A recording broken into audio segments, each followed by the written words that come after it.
Welcome to T-SAT. I'm Naresh, history faculty. ఈరోజు మనం ఈ వీడియోలో నూతన మతాల ఆవిర్భావము, అందులో భాగంగా బౌద్ధ మతం గురించి నేర్చుకుందాము. రైట్, బౌద్ధ మతము. ఈ బౌద్ధ మతము అనేది బుద్ధ అనే పదం నుంచి ఏర్పడింది. బుద్ధ అనగా జ్ఞాని, బుద్ధుడు అనగా జ్ఞాని. ఇది ఒక భాషాపరమైనటువంటి పదమే కానీ ఏ వ్యక్తి యొక్క పేరు కాదు. రైట్, ఎవరికైనా జ్ఞానోదయం కలిగితే వారిని బుద్ధ అని చెప్పేసి పిలవచ్చు. పొరపాటున మీకు జ్ఞానోదయం అయినా మిమ్మల్ని కూడా బుద్ధ అని చెప్పేసి పిలవచ్చు. రైట్, కానీ మనకు చరిత్రలో ఒకే ఒక వ్యక్తికి జ్ఞానోదయం అయింది. అతని పేరే గౌతమ బుద్ధుడు. గౌతమ బుద్ధుడి అసలు పేరు సిద్ధార్థుడు. సిద్ధార్థుడి యొక్క తల్లి మహామాయాదేవి. మాయాదేవి లేదా మహామాయాదేవి. మహా అంటే రైట్, ప్రధానమైన రాణి పేరు ముందు మహా అని చేసి యాడ్ చేస్తారు. రైట్, తండ్రి పేరు వచ్చేసి శుద్ధోదనుడు. ఇతను కపిలవస్తు రాజ్యం యొక్క రాజు. రైట్, శుద్ధోదనుడి యొక్క మొదటి భార్య మహామాయాదేవి. రైట్, అంటే మహా అనే పేరు ముందుందంటే ఖచ్చితంగా రాజుతో పాటు సింహాసనం పైన కూర్చున్న అర్హత ఉన్న మహిళ అని అర్థము. రైట్, మనకి ఈ యొక్క మహామాయాదేవికి ఒకరోజు తను ప్రెగ్నెంట్గా ఉన్నప్పుడు ఒక కళ వచ్చిందంట. ఆ కళలో తెల్ల ఏనుగు ఒక తామర పువ్వును తీసుకొని తన గర్భంలోకి పోతున్నట్టుగా కళ వచ్చింది. రైట్, ఆ కళకి భయపడి తను ఆ యొక్క కళని తన భర్తకు చెప్పడం జరిగింది. ఆ భర్త శుద్ధోదన మహారాజు పండితులను పిలిపించే అనేక గ్రంథాలను అనలైజ్ చేసి దాని యొక్క అర్థం చెప్పమన్నాడు. సో ఆ యొక్క పండితులు అనేక గ్రంథాలు అనలైజ్ చేసి ఫైనల్గా ఏం చెప్పారంటే, నీకు ఒక కొడుకు పుట్టబోతా ఉన్నాడు, ప్రపంచం గర్వించదగ్గ చక్రవర్తి కాబోతా ఉన్నాడు అతను అని చెప్పేసరికి అతని ఆనందానికి అవధులు లేవన్నమాట. కానీ ఇంకొక వ్యక్తి ఏమన్నా అంటే ఇతను సన్యాసి కూడా అయ్యే అవకాశం ఉంది అని చెప్పేసరికి అతని ఆశలంతా కూడా అడియాశలు అయినట్టుగా అయిపోయినాయి. అతను భయపడ్డాడు. రాజు అయితే ప్రాబ్లం లేదు, ఇతని యొక్క రాజ్యం గొప్పగా విస్తరిస్తుంది, ప్రపంచం గర్వించదగ్గ చక్రవర్తి అంటే అందరూ పొగుడుతారు, మరి సన్యాసి అయితే ఎవరు పట్టించుకుంటారు, మరి తన తర్వాత రాజ్యం ఎవరు పరిపాలించాలనే ఒక బాధ అనేది అతనికి ఏర్పడింది. సో ఆ సన్యాసులని అడిగానమాట, ఆ పండితులను అడిగాడనమాట, అయ్యా మరి ఏం చేసి ఇతను సన్యాసిగాడు, ఏం చేసి రాజు అవుతాడు అంటే బాధ దుఃఖం అనేది తెలియకుండా పెంచమన్నారు. సో బాధ దుఃఖం తెలియకుండా పెంచడము జరిగితేనే అతడు సన్యాసి కాడు అన్నారు. వైశాఖ శుద్ధ పౌర్ణమి రోజున మహామాయాదేవి రావి చెట్టు కింద లుంబినిలో రైట్ సిద్ధార్థునకు జన్మనివ్వడం జరిగింది. ఈ లుంబినికే మరి ఒక పేరు రుమ్మిండై. రైట్, నేపాల్లో ఉందండి, ఇది నేపాల్లో ఉంది. రైట్, ఏ రోజున జన్మించాడు? వైశాఖ శుద్ధ పౌర్ణమి. గౌతమ బుద్ధుడు వైశాఖ శుద్ధ పౌర్ణమి రోజున రావి చెట్టు కింద లుంబినిలో జన్మించడం జరిగింది. ఆ లుంబిన్నే మనం రుమ్మిండే అని చెప్పేసి అంటున్నాము. అయితే ఇతను జన్మించిన వారానికే మహామాయాదేవి మరణించింది. సో తన పినతల్లి ప్రజాపతి గౌతమి అతన్ని పెంచి పెద్ద చేసింది. రైట్, యుక్త వయసు రాగానే గౌతముడికి పెళ్లి చేశారు. సిద్ధార్థ గౌతముడికి పెళ్లి చేశారు. మనకి సిద్ధార్థ గౌతముడి యొక్క భార్య పేరు యశోధర. యాక్చువల్గా తన అసలు పేరేంటి? సిద్ధార్థుడు. తన పినతల్లి ప్రజాపతి గౌతమి. తనని పెంచినందుకు గాను ఆమె పేరు మీద ఆమె గౌరవార్థము తన పేరు ముందు గౌతమ అని పెట్టుకున్నాడు. గౌతమ సిద్ధార్థుడు లేదా గౌతమ బుద్ధుడు తన పినతల్లి పేరుని తన పేరు ముందు చేర్చుకున్నాడు గౌతమ అని చెప్పేసి. రైట్, గౌతమ అంటే చీకట్లను తొలగించే వ్యక్తి అని అర్థము, చీకటిని అజ్ఞానాన్ని తొలగించే వ్యక్తి అని అర్థము. రైట్, గౌతమ బుద్ధుడి యొక్క కుమారుడు రాహులుడు. రైట్, యశోధర అలాగే గౌతమ సిద్ధార్థుడి యొక్క కొడుకు రాహులుడు. గౌతమ బుద్ధుడికి ఇష్టమైనటువంటి గుర్రం పేరు కంటక. రైట్, గౌతమ బుద్ధుడికి రథసారథి చెన్నుడు. రైట్, సిద్ధార్థుడు ఎక్కడికి కూడా బయటికి పంపించబడేవాడు కాదు. శుద్ధోదన మహారాజు ఎప్పుడూ కూడా బయటికి పంపించేవాడు కాదు. ఎందుకంటే అతనికి బాధ దుఃఖం తెలియకుండా పెంచమని పండితులు సలహా ఇచ్చారు. ఒకవేళ కనుక అతను బాధ దుఃఖ సంఘటనలు చూసినట్లయితే ఖచ్చితంగా సన్యాసిగా మారుతాడు. సో అని చెప్పేసి ఇతన్ని ఎక్కడికి పంపించేవాళ్ళు కాదు. కానీ ఒకరోజు రాజు లేని సందర్భంలో చనుడితో పాటు సిద్ధార్థుడు అంతఃపురం నుంచి బయటికి వెళ్ళడం జరిగింది. 4 సంఘటనలు చూడడం జరిగిందండి. మొదట ఒక వృద్ధుణ్ణి చూడడం జరిగింది. అయితే చెన్నాని అడిగాడు, ఏంటి అతను అలా ఉన్నాడు, రైట్, అంటే అతను వృద్ధాప్యంలో ఉన్నాడు, రైట్. ప్రతి ఒక్క వ్యక్తి కూడా చిన్నపిల్లవానిగా పుట్టి పెరిగి పెద్ద అయిపోయి జీవనం కొనసాగించి రైట్ ముసలితనంకి వస్తారు అని చెప్పేసి అన్నాడు. అంటే నువ్వు కూడా ముసలివాడు అవుతావు అంటే అవుతానేమో, రైట్. నేను కూడా ముసలివాడిని అవుతానంటే అవుతావు. సో అంటే ప్రతి ఒక్కరు ముసలి వాళ్ళు అవుతారు అన్నారు. సో ఈ ముసలితనం ఏంటో ఆలోచించి కొద్ది దూరం పోయారు. ఒక వ్యాధిగ్రస్తుడు చూశారు, కుష్టు వ్యాధిగ్రస్తుని చూశారు, రైట్. అయితే ఏంది ఇతను ఇలా ఉన్నాడు, ఇతనికి ఏమైనా సమస్య అంటే అతనికి చెప్పాడనమాట చెన్నుడు, రైట్. అతనికి వ్యాధి వచ్చింది, అందుకే ఈ యొక్క బాధలో ఉన్నాడు అన్నాడు. సో ఇంకొద్ది దూరం పోయిన తర్వాత ఒక శవయాత్ర చూశారు, ఒక మృతదేహాన్ని చూశారు, ఒక శవయాత్ర చూడడం జరిగింది. మళ్ళొకసారి అడిగాడనమాట. శవయాత్రని చూసిన తర్వాత సిద్ధార్థుడు అడిగాడనమాట, రైట్. శవయాత్ర యొక్క మృతదేహం చూశాడు, రైట్. ఏందైనా పడుకుని ఉన్నాడు, 4 మోస్తున్నారు, రైట్ అని దాని గురించి అడిగితే అతను చనిపోయాడు. సో అతన్ని మృతదేహాన్ని సమాధి చేయడానికి వెళ్తున్నారు అని చెప్పేసి అడిగాడు, రైట్. అంటే చనిపోయాడు అంటే ఆత్మ వెళ్ళిపోయింది అన్నాడు. అంటే నేను కూడా చనిపోతానంటే చనిపోతావేమో, నువ్వు కూడా చనిపోతావు చనిపోతానేమో, అందరూ చనిపోవాల్సింది ఎవరు ఉండరు ఇక్కడ అని చెప్పేసి చెప్పాడు, రైట్. మరణం గురించి ఆలోచిస్తూ ఇంకొద్ది దూరం పోయారు. ఒక సన్యాసిని చూడడం జరిగింది, రైట్. అతను చాలా సంతోషంగా ఉన్నాడు. అయితే ఇక్కడ ఆశ్చర్యకరం వేసింది, మొదటి 3 సంఘటనల్లో వాళ్ళ దగ్గర మంచి బట్టలు ఉన్నాయి, ఆభరణాలు ఉన్నాయి, కానీ సంతోషం లేదు. ఇక చివరి సంఘటనల దగ్గర బట్టలు సరిగా లేవు, చెప్పులు లేవు, అండర్ గార్మెంట్ వేసుకున్నాడు, అప్పర్ గార్మెంట్ లేదు, గుండు చేసుకున్నాడు, మీసాలు గడ్డలు తీసేశాడు, ప్రశాంతంగా ఉన్నాడు. సో మళ్ళీ ఇతని గురించి అడిగితే చెన్నుడు చెప్పాడనమాట, అతను అన్ని బంధాలు తెంచుకున్నాడు, ఎటువంటి బంధాలు లేవు, భార్య లేదు, పిల్లలు లేరు, అందుకే ప్రశాంతంగా ఉన్నాడు అని చెప్పేసి చెప్పడం జరిగింది. సో నేను ఇప్పుడు ఇక్కడ ఈ 4 సంఘటనల గురించి ఆలోచిస్తూ చెన్నుడు అలాగే సిద్ధార్థుడు ఇద్దరు కూడా ఇంటికి వెళ్ళిపోవడం జరిగింది, రైట్. ఆ రోజు రాత్రి, రైట్, ఇంటి నుంచి బయటికి వెళ్ళిపోవడం జరిగింది. సిద్ధార్థుడు 29 సంవత్సరాల వయసులో రాజ్యాన్ని, కుటుంబాన్ని వదిలి వెళ్ళిపోవడం జరిగింది. దీన్నే మనం ఏమంటామంటే మహాభినిష్క్రమణ అని చెప్పేసి చెప్తాము. మహాభినిష్క్రమణ, గ్రేట్ డిపార్చర్, ఇంటి నుంచి వెళ్ళిపోవడము, మహాభినిష్క్రమణ, రైట్. 6 సంవత్సరాల పాటు ఒక ప్రాంతం నుంచి మరొక ప్రాంతానికి వెళ్తూ, రైట్, సత్యాన్వేషణ చేశాడనమాట. బాధ నుంచి దుఃఖం నుంచి ఎలా బయటపడాలో నేర్చుకునే ప్రయత్నం చేశాడు. ఈ 6 సంవత్సరాలు కూడా బాధ దుఃఖము. ఇతను అలారకలామ ఉద్రక రామపుత్ర అనేటువంటి గురువుల దగ్గర వేద విద్య నేర్చుకున్నాడు. వేదాలు, ఉపనిషత్తులు, సాంఖ్య జ్ఞానము నేర్చుకున్నాడు, కానీ సంతోషం లేదు. ఎందుకంటే వేదాలు, ఉపనిషత్తులు చాలా చక్కగా రాయబడ్డాయి, కానీ నిజ జీవితానికి అప్లై కావు, నిజ జీవితంలో పని చేయవు. మనకి చనిపోయిన తర్వాత స్వర్గం ఉంటేందుకు, చనిపోయిన తర్వాత నరకం ఉంటేందుకు? నిజ జీవితంలో బాధ నుంచి ఎలా బయటపడాలో ఈ వేదాలు చెప్పట్లేవు అని చెప్పేసి వీళ్ళను కూడా వదిలేసి వెళ్ళిపోయాడు, రైట్. రాజయోగా ప్రాక్టీస్ చేశాడు, సిద్ధయోగా ప్రాక్టీస్ చేశాడు, హఠయోగా ప్రాక్టీస్ చేశాడు, అనేక రకాల గురువుల్ని కలిశాడు, కానీ సంతోషం లేదు, రైట్.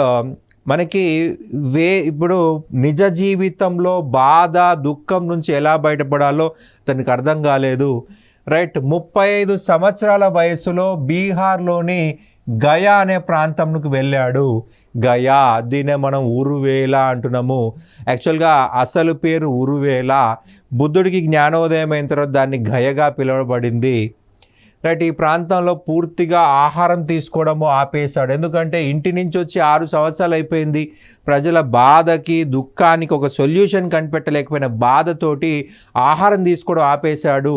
అయితే ఆల్మోస్ట్ చనిపోయే పరిస్థితి, రైట్ బక్కచిక్కిపోయాడనమాట. సుజాత అనే గ్రామీణ మహిళ సిద్ధార్థుణ్ణి చూసి ఒక వనదేవత అనుకుంది. వనదేవత అనుకుని నైవేద్యం పెట్టేసి దండం పెట్టుకుని వెళ్ళిపోయింది. ఎందుకో సిద్ధార్థుడికి నచ్చింది, తినేశాడు. అదే ప్లేస్లో 48 రోజుల పాటు కూర్చున్నాడండి. 48 రోజుల పాటు కూర్చొని తపస్సు చేయడం జరిగింది. 49వ రోజు అతనికి జ్ఞానోదయం కలిగింది. రైట్ ఈ సిద్ధార్థుడు ఎక్కడ కూర్చున్నాడయ్యా అంటే నిరంజన నది. రైట్ ఆ గయలో ఉన్నటువంటి నది పేరేంది? నిరంజన నది అని గుర్తుపెట్టుకోవాల్సి ఉంటుంది. గయలో ఉన్న నది నిరంజన నది, దానికే పాల్గుణ నది అని కూడా ఉంది. రైట్ రావి వృక్షం కింద 48 రోజుల పాటు తపస్సు చేశాడు. రైట్ వైశాఖ శుద్ధ పౌర్ణమి రోజున గౌతముడికి జ్ఞానోదయం కలిగింది.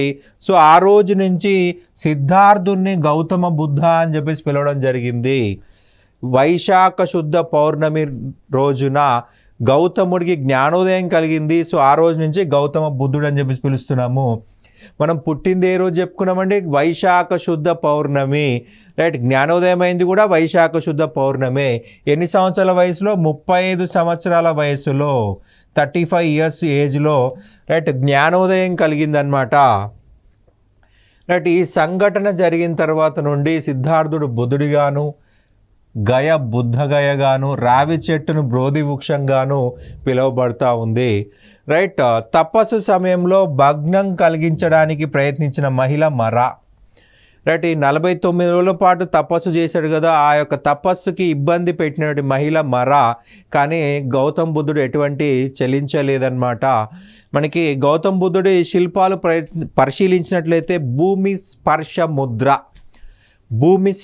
ముద్ర ఉన్నటువంటి శిల్పం అనేది రైట్ గౌతమ్ బుద్ధుడికి సంబంధించింది. ఆ భూమి స్పర్శ ముద్ర రైట్ తన యొక్క చాస్టిటీకి, శీలానికి భూమే సాక్ష్యము అని చెప్పేసి ఈ మరకి వ్యతిరేకంగా మనకి ఆ యొక్క శిల్పం చెక్కబడింది.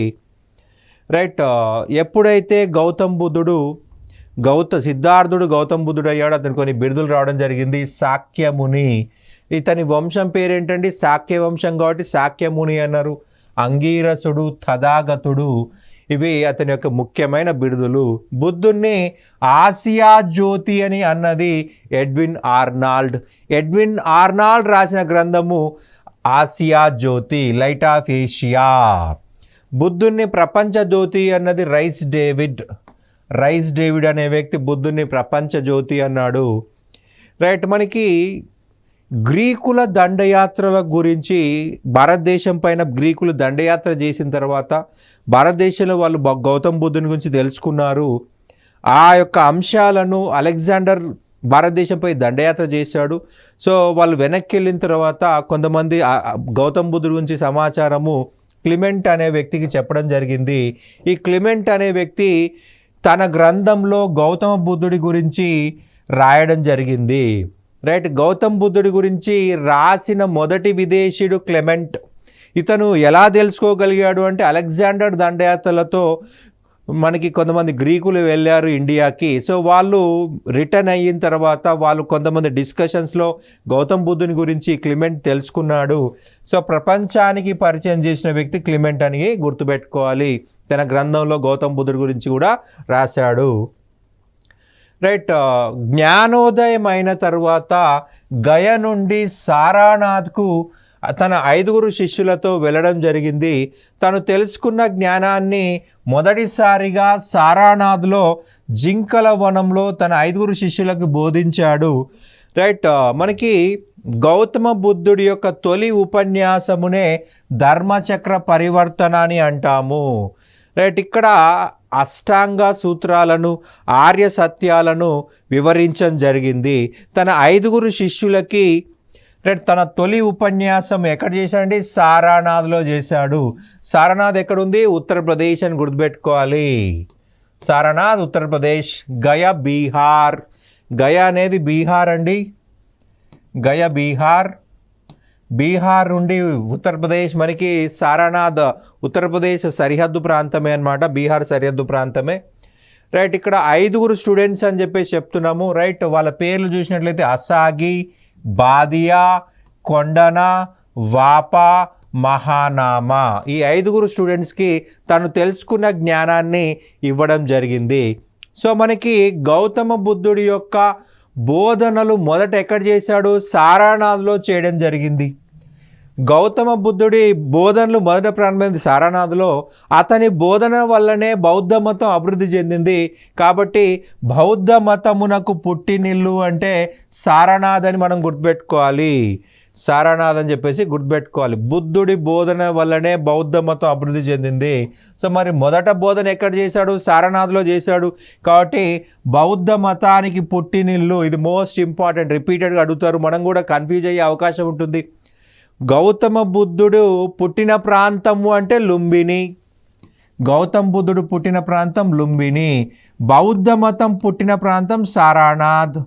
సో మనకి ఎగ్జామ్లో చాలామంది చేసే మిస్టేక్ ఏంటంటే బౌద్ధ మతానికి పుట్టినిల్లు అంటే సారానాథ్ కాకుండా లుంబిని ఆన్సర్ పెట్టేసి వస్తారు. రైట్, లుంబిని ఆన్సర్ పెట్టేసి వస్తారు. లుంబిని కాదు, సారానాథ్ అనేది గుర్తుపెట్టుకోవాల్సి ఉంటుంది. రైట్, సారానాథ్. ఎందుకు సారానాథ్ అంటే మొదట స్పీచ్ ఎక్కడ ఇచ్చాడు?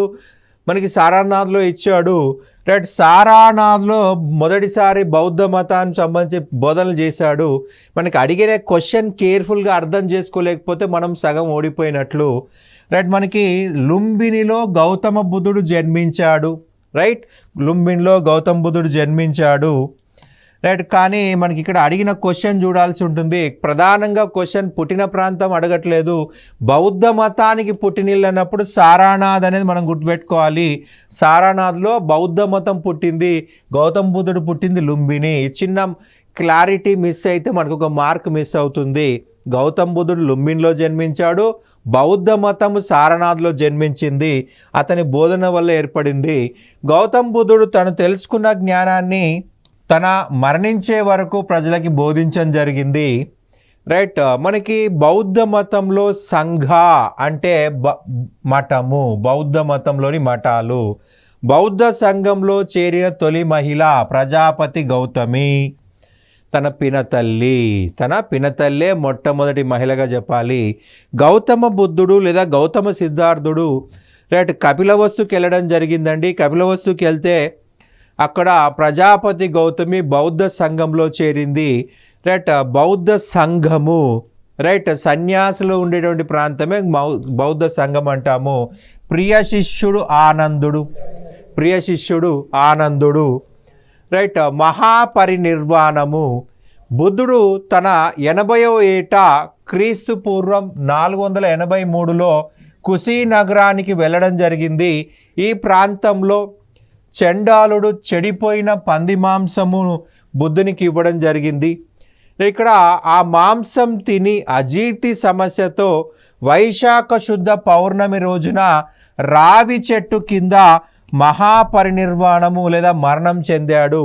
ఇక్కడ ప్రధానంగా చూడండి, ఒక చెడిపోయిన పంది మాంసం తిన్నాడు అంటున్నాము. రైట్, ఎందుకు తిన్నాడు? మనకి గౌతమ బుద్ధుడికి అక్కడ తెలుసు అది చెడిపోయింది అని చెప్పేసి. రైట్, చెడిపోయిన పంది మాంసాన్ని ఎందుకు తిన్నాడు అంటే అక్కడ ఇచ్చింది ఎవరు? చండాలుడు. మనము మలివేద కాలంలో చెప్పుకున్నాము, బ్రాహ్మణ తల్లికి శూద్ర పురుషుడికి పుట్టినవాడు చండాలుడు, అంటరానివాడు. ఒక అంటరానివాడు ఇచ్చిన మాంసాన్ని వ్యతిరేకించాడు అంటే అర్థము అంటరానితనాన్ని పెంచి పోషించినట్లు అవుతుంది. కాబట్టి గౌతమ బుద్ధుడు దాన్ని నిరాకరించలేకపోయాడు. ఇక్కడ చండాలుడు అంటే అంటరానివాడు ఇచ్చినటువంటి మాంసము అది చెడిపోయిందని గౌతమ బుద్ధుడికి తెలుసు. కానీ తెలిసి ఎందుకు తిన్నాడు అంటే ఒకవేళ అది రిజెక్ట్ చేస్తే అది చెడిపోయిందయ్యా అని చెప్తే చండాలుడు అంటరానివాడు కాబట్టి ఫుడ్ రిజెక్ట్ చేశాడంటారని ఒక అపవాదు వస్తుంది. ఆ అపవాదు నుంచి బయటపడడం కోసం తనకు తానుగా రైట్ సాక్రిఫైస్ చేసుకున్నాడు అనమాట. ఈ మాంసం తిని అజీర్తి సమస్యతో వైశాఖ శుద్ధ పౌర్ణమి రోజున రావి చెట్టు కింద మహాపరినిర్వాణం చెందాడు. రైట్, మనకి ప్రధానంగా చూసినట్లయితే పుట్టింది ఎప్పుడండి? వైశాఖ శుద్ధ పౌర్ణమి. వైశాఖ శుద్ధ పౌర్ణమి. ఎక్కడ పుట్టాడు? వైశాఖ శుద్ధ పౌర్ణమిలో లుంబినిలో పుట్టాడు. రైట్. జ్ఞానోదయం ఎప్పుడైంది? జ్ఞానోదయం గయలో అయింది. జ్ఞానోదయం వైశాఖ శుద్ధ పౌర్ణమి. మరణించింది కుశీనగరంలో. రైట్. అది కూడా వైశాఖ శుద్ధ పౌర్ణమి. రైట్. మనకి సంవత్సరాలు మారినాయి కానీ నెల ఒకటే, డేట్ ఒకటే. రైట్. మనకి వైశాఖ శుద్ధ పౌర్ణమి 3 ఒకటే కాబట్టి ఈ రోజున మనకి బుద్ధ పూర్ణిమ డేగా చేసుకుంటాము. బుద్ధ పూర్ణిమ డేగా సెలబ్రేట్ చేస్తారు. త్రిపీఠకాలు, బౌద్ధ మతంలోని పవిత్ర గ్రంథాలే త్రిపీఠకాలు. సుత్తా పీఠికను ఆనందుడు రాశాడు. ఆనందుడు ప్రియ శిష్యుడు అని చెప్పుకున్నాము. ఇందులో బుద్ధుని యొక్క బోధనలు ఉన్నాయి. సుత్తా పీఠికలో బుద్ధుడి బోధనలు ఉన్నాయి. పీఠికలలో మనకి పెద్దది 3 అంటే 3 పీఠకాలు, జ్ఞానం యొక్క భాండాగారాలు. 3 ధాన్యం పీఠక జ్ఞానము యొక్క భాండాగారాలు. 2 త్రిపీఠకాలు. దీనిలో అధ్యాయాలను నికయా అని అంటారు. పీఠకాలు మనకి సుత్తా పీఠిక వరకే నికయా అనేది గుర్తుపెట్టుకోవాలి. మనకి 5 ఉన్నాయండి. 5 చాప్టర్లుగా డివైడ్ చేశారు. దిగ నికయలో బుద్ధుని బోధనలు ఉన్నాయి. మజ్జిమ నికయ, కుద్ధక నికయ, సంయుక్త నికయ, అంగుత్తర నికయ. రైట్. ఈ 5 మనకి నికయలుగా చెప్పబడుతుంది. బుద్ధుని బోధనలు దిగ నికయ. రైట్. మజ్జిమ నికయ, కుద్ధక నికయ, సంయుక్త నికయ, అంగుత్తర నికయ. రైట్. జాతక కథల గురించి కుద్ధక నికయలో ఉంది. రైట్. మనకి జాతక కథలు బుద్ధుని జీవితం సంబంధించి గత జన్మలు భవిష్యత్ జన్మల సంబంధించిన సమాచారం మనకి జాతక కథల్లో రాయబడి ఉంది. అండ్ అంగుత్తర నికయలో మనకు 16 జనపదాలు క్రీస్తు పూర్వం 6వ శతాబ్ద కాలంలో ఏర్పడినటువంటి 16 గొప్ప రాజ్యాల గురించి ఇందులో రాయబడి ఉంది. ఇక నెక్స్ట్ చూసినట్లయితే వినయా పీఠిక. ఇది రాసింది ఉపాలి. రైట్. క్రమశిక్షణ నియమావళి. మనకు బౌద్ధ సన్యాసినులు ఎటువంటి జీవనం గడపాలి, ఎటువంటి జీవనం గడపకూడదు, పొద్దున్నే ఎప్పుడు లేవాలి, ఎప్పుడు మెడిటేషన్ చేయాలి, ఎప్పుడులోపు బ్రేక్ఫాస్ట్ చేయాలి, ఎప్పుడులోపు లంచ్ చేయాలి, ఏ టైంలో ఉపవాసం చేయాలి, రైట్, చైత్యంలో ఎప్పుడు ఉండాలి, విహారంలో ఎప్పుడు, ఇవన్నీ కూడా మనకి క్రమశిక్షణ నియమావళి అనేది ఉంది. బౌద్ధ భిక్షువులు సన్యాసులు యొక్క ప్రవర్తన నియమావళి మార్గదర్శక సూత్రాలు ఈ వినయా పీఠికలో ఉన్నాయి. ఈ ఉపాలి వచ్చేసి ఒక మంగలి, బార్బర్, క్షురకుడు మంగలి అన్నమాట. రైట్. అభిధమ్మ పీఠిక. రైట్. మొగలిపుత్త తిస్స రాయడం జరిగింది. అశోకుడి కాలంలో బౌద్ధ తత్వం గురించి వివరిస్తూ మనకి ఈ యొక్క మొగలిపుత్త తిస్స అభిధమ్మ పీఠిక రాశాడు. బౌద్ధ మతంలో స్తూపాలు అనేవి అత్యంత ముఖ్యమైనది. స్తూపము అంటే మట్టి దిబ్బ. మన ఈ యొక్క పిక్చర్లో చూడొచ్చండి. సాంచీ స్తూపం మనకి పిక్చర్లో కనిపిస్తూ ఉంది. రైట్. సాంచీ స్తూపము. ఓకే. ఇక్కడ మనకి దీన్నే అండా అని చెప్పేసి చెప్తాము. అండా విశ్వానికి సింబల్ ఇది అండా. దీన్ని హార్మిక అని చెప్పేసి అంటాము. ఇది ఛత్ర. ఓకే. 4 దిక్కుల 4 ఎంట్రన్స్లు కట్టారండి. తోరణాలు మనకి ఇక్కడ చాలా డెకరేటివ్ వేలో కన్స్ట్రక్ట్ చేశారు. 4 దిక్కుల 4 తోరణాలు ఇక్కడ కనిపిస్తాయి. రైట్. చుట్టూ కూడా ప్రదక్షిణాపదం మనకి కనిపిస్తుంది. రైట్. గౌతమ బుద్ధుడి అవశేషాలపై నిర్మాణాలే రైట్ మనకి స్తూపం అని అంటాము. గౌతమ బుద్ధుడి అవశేషాలపై నిర్మించిన నిర్మాణాలు, ఒక వేదికపై నిర్మించిన అర్ధ గోళాకార నిర్మాణమే స్తూపము. మనకి దేవాలయంలోకి లోపల పోయినట్టుగా ఈ స్తూపంలోకి పోవడం ఉండదు. కంప్లీట్గా మూయబడి ఉంటుంది. ఇది దేవాలయం కాదు, మనకి జస్ట్ సింబల్స్ అన్నమాట. రైట్. ఇందులో పోవడానికి కుదరదు. స్తూపం అనేది బుద్ధుడికి చిహ్నము. పూర్తిగా కవర్ చేయబడి ఉంటుంది. ఇటుకలతో కట్టబడింది. స్తూప స్తంభం అనేది భూమిని స్వర్గాన్ని కలిపే వారధి. స్తూప గుమ్మటం అనేది విశ్వానికి ప్రతీక. మనకు అండా అని చెప్పుకున్నాం కదండి. ఆ అండానే మనము విశ్వానికి ప్రతీక అని చెప్పేసి చెప్తున్నాము. అండా.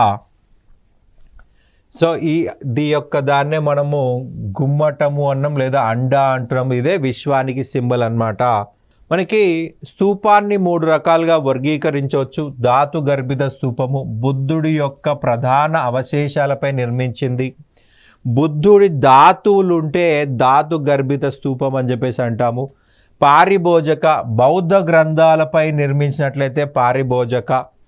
ఉద్దేశిక ఒక ఉద్దేశంతో నిర్మించబడిన స్తూపము, ఒక పర్పస్తో నిర్మించబడిన స్తూపము. స్తూపం లోపల బుద్ధుడి అస్థికలు కానీ బౌద్ధ గ్రంథాలు కానీ ఉండవు. ఒక ఉద్దేశంతో, ఫర్ ఎగ్జాంపుల్ నాకు సో అండ్ సో జరిగితే నేను ఒక స్తూపం కట్టిస్తాను అని చెప్పేసి ఆ కాలంలో కోరుకునేవాళ్ళు. ఇప్పుడు ప్రజెంట్ ఎలాగైతే కొంతమంది కోరికలు కోరుకుంటారు, సో అండ్ సో అయితే నేను సో అండ్ సో ఇస్తాను, నిలువు దోపిడీ ఇస్తాను, అది ఇస్తాను, ఇది ఇస్తాను. అలాగా బౌద్ధ మతంలో కూడా ఉంది. రైట్, మరి నాకు సో అండ్ సో నేను ఈ యొక్క లక్ష్యాన్ని చేరుకున్నట్లయితే నేను నీకు స్తూపం కట్టిస్తాను. సో అటువంటప్పుడు ఇందులో ఎటువంటి బుక్స్ కానీ అలాగే గౌతమ్ బుద్ధుడి ధాతువులు కానీ ఉండవన్నమాట. ఒక ఉద్దేశంతో నిర్మించబడింది ఉద్దేశిక స్తూపము. ఇట్లా 3 ఉంటాయి మనకి. రైట్, అశోకుడి కాలంలో విదిషలో సాంచీ స్తూపం నిర్మించబడింది. సాంచీ స్తూపం విదిష మనకి దగ్గరగా ఉంటుంది. విదిష అంటే మనకి ప్రజెంట్ మనకి బేసానగరే విదిష అని చెప్పేసి అంటాము. సాంచీ దాదాపు ఒక 20-30 కిలోమీటర్ డిస్టెన్స్లో మనకు కనిపిస్తుంది. రైట్, తక్షశిలలో ధర్మార్థిక స్తూపము మరియు ధాన్యాకటకంలో అమరావతి స్తూపము అశోకుడే కట్టాడు. రైట్, తక్షశిల ప్రస్తుతం పాకిస్తాన్కి వెళ్ళిపోయింది, కానీ ఆ కాలంలో భారతదేశమే. భారతదేశంలో అతి పురాతనమైన స్తూపము పిప్రవాహ. ప్రజెంట్ ఇది ఉత్తరప్రదేశ్ రాష్ట్రంలో ఉందండి. భారతదేశంలో అతి పురాతన స్తూపం అంటే పిప్రవాహ, ఉత్తరప్రదేశ్. అండ్ తెలంగాణలో అతి పురాతనమైన స్తూపం చూసినట్లయితే నేలకొండపల్లి స్తూపము. దీన్నే విరాటరాజ గద్దె అని పిలుస్తాము. విరాటరాజ గద్దె అని చెప్పేసి పిలువబడతా ఉంది స్థానికంగా. నేలకొండపల్లి స్తూపాన్నే విరాటరాజ గద్దె అని చెప్పేసి పిలవడం జరిగింది. భారతదేశంలో అతిపెద్ద స్తూపము సాంచీ స్తూపము, మధ్యప్రదేశ్. తెలంగాణలో అతిపెద్ద స్తూపము నాగార్జునకొండ. ఈ స్తూపంలో బుద్ధుడి శిష్యుడైన ఉపాలి గురించి కలదు. ఉపాలి ఒక మంగలి. రైట్, మనకి బుద్ధుడు అందరికీ సమప్రాధాన్యత ఇచ్చాడు. కుల పట్టింపులు ఏమీ ఇవ్వలేదు. కుల పట్టింపులు అనేవి ఏమీ లేవన్నమాట. అందరూ సమానమే. ఒకసారి రాజకుమారులు వచ్చారు. వాళ్ళకంటే ముందు ఒక ఉపాలి అనే మంగలి వచ్చాడు. అక్కడ రాజకుమారులు వచ్చారని చెప్పి వాళ్ళకి మొదట బౌద్ధ మతం ఇవ్వలేదు, ఈ ఉపాలికి ఇచ్చాడు. అందరూ సమానమే, అందరూ సన్యాసులు కావడానికి వచ్చిన వాళ్ళు, ఎవరు ఎక్కువ కాదు ఎవరు తక్కువ కాదు. ఇక నెక్స్ట్ చూసినట్లయితే చైత్యాలు బౌద్ధ మతస్థుల యొక్క ప్రార్థనా మందిరాలే చైత్యాలు లేదా దేవాలయాలు. రైట్, బౌద్ధ మతస్థుల దేవాలయాలు లేదా ప్రార్థనా మందిరాలు చైత్యాలు. విహారాలు బౌద్ధ సన్యాసుల యొక్క విశ్రాంతి మందిరాలు. రైట్, రాత్రిపూట పడుకోవడం కోసం నిర్మించబడిందే విహారాలు. నాసిక్ విహారము, కార్లే విహారము. రైట్, ఇక ఆరామాలు.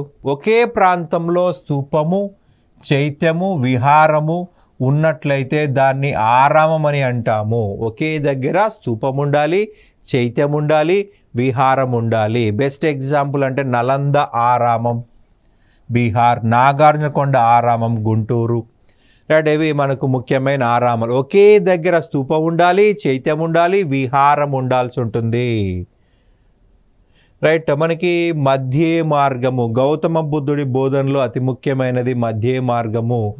అమితమైన ఆనందానికి అమితమైన దుఃఖానికి లోను కాకుండానే మధ్య మార్గం ఉండాలి అని సూచిస్తాడు గౌతమ బుద్ధుడు. డబ్బులు ఉన్నాయని విపరీతంగా సంతోషపడకూడదు.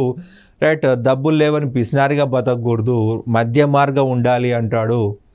రైట్, ప్రార్థనల ద్వారా బలుల ద్వారా మోక్షం పొందలేము. రైట్, ప్రార్థనల ద్వారా బలుల ద్వారా మోక్షం పొందలేము. గౌతమ బుద్ధుడు కొన్ని అంశాల గురించి మాట్లాడలేదు. దేవుడు గురించి మౌనం వహించాడు. గౌతమ బుద్ధుడు ఆత్మ గురించి చెప్పలేదు,